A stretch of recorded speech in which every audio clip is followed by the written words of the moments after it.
So the question is the Arctic Cat truly ready? After taking this snowmobile out for a few rides, I've decided it's time to put it up against the real off-the-grid wilderness of Maine in the winter. I've made a list of the things that need attention on the sled, which I'll either be fixing or leaving it as broken for the time being.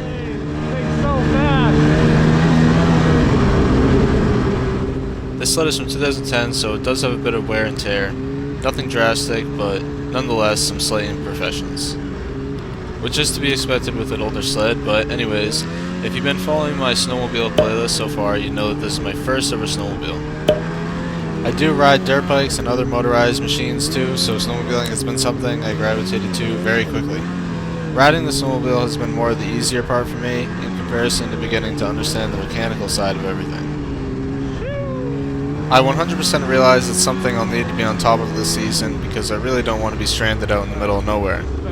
With all that being said, I wanted to share these things to 1. Show my starting point as the new owner of this sled, and 2. Show how I plan to fix and upgrade this sled. So without any more time being wasted, let's start going over what needs to be addressed. First of all, we have a very common problem that occurs in many of the Arctic Cats from this era. This is that the gas tank filler neck is cracked. So if you're unfamiliar with this problem, I'll explain. Basically, the gas tanks on these sleds are made with a thin and brittle plastic. The plastic is so weakened by years of temperature changes and the fuel system pressurizing, and maybe some other factors like over-tightening the cap. Because of this, the gas tank cracks right below the threads of the gas cap. Although this mostly doesn't affect the ride of the snowmobile, it's just a major annoyance. The gas leaks and gets fuel all over my snow gear, which I don't mind while I'm riding, but it's more when I stop riding that the gasoline smell can be overwhelming.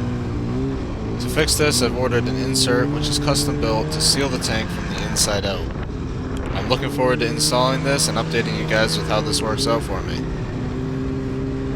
The second problem with the sled is the oil tank.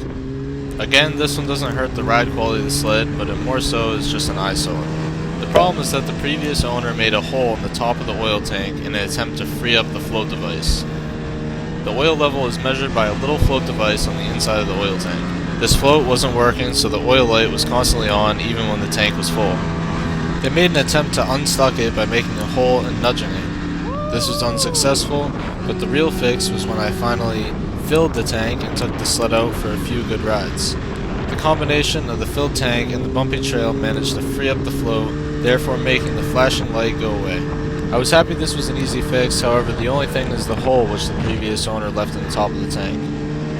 Although I do have it rigged up and covered it with foil tape and a zip tie, it's not how it should be and I want to make it right. Perfect snowmobile in snow right now. Got a good base layer of ice on the top, powder underneath. So with that said, I also ordered the replacement tank and I plan to replace that for a fresh tank. So those are coincidentally 2 fuel system type issues right off the bat. Now we have something that's definitely related to the fuel, which is going to be the air. More specifically, the intake vents and the other vents around the hood. They were completely opened without a screen or a filter. I've learned how important it is to have clean air for an engine from the dirt bike scene. And because of this, this is one of the first things I got for the sled. I got myself a set of frog skins. So these are simply screens that stick directly onto the hood of the sled. I covered up most of the holes on the hood and left one hole uncovered. I do plan to put some type of screen there to prevent thick snow from getting under the hood, but it should get me by for the trip that I have planned to the wild woods of Maine this weekend. If you're interested in seeing that, drop a like and stay tuned for more snowmobile videos coming soon. That there was a very simple but vital step in preparing the sled. And so that sends us into another thing that I've done to get the sled ready for Maine, which is going to be repairing the seat. So all I did here was simply go buy some zip tape from Home Depot.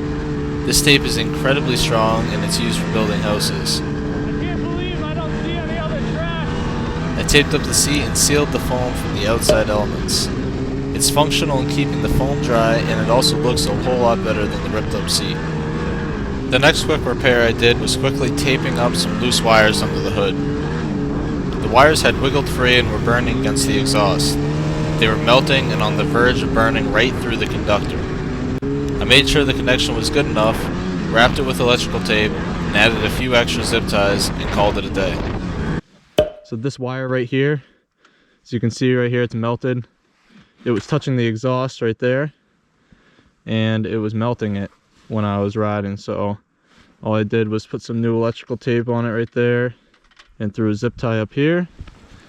It's held tight for a few rides, and I'm sure it'll stay secure forever. The wire was the plug that goes to the exhaust header under the hood. I'm not sure how important it even is, but I'd rather be safe than sorry. If you know what that does, comment down below. I suspect some type of sensor, but anyways, let's get on to the next thing I did. So the next things that I did were I added some custom straps for carrying luggage and other cargo. I also added these hand covers over the handlebars, which I'll link in the description. I figured they'd replace the broken hand warmer feature, so I threw them on the snowmobile, and they've been good so far. So those are the things that I'm either going to fix or I already have fixed. A few things that I'll be leaving broken are the fuel gauge, the speedometer, and the crack on the bumper. While I may cover the gauge to hide that it's broken, or put some type of strap over the bumper so you can't see it's broken, these last items don't hurt the ride of the sled or bother me, so for that reason they're going to be left as is. So right now, with the few modifications I've done, and the already strong platform of a reliable sled, I'm ready to bring this sled off the grid. I'm bringing this snowmobile to a remote cabin in the woods of Maine. If you want to see the entire process, subscribe and be ready for that footage coming soon. I'm going to head out now, guys. It was nice to be able to update you. Time to get the truck loaded up and get myself all packed up for the snowmobile trip. I'll see you out there.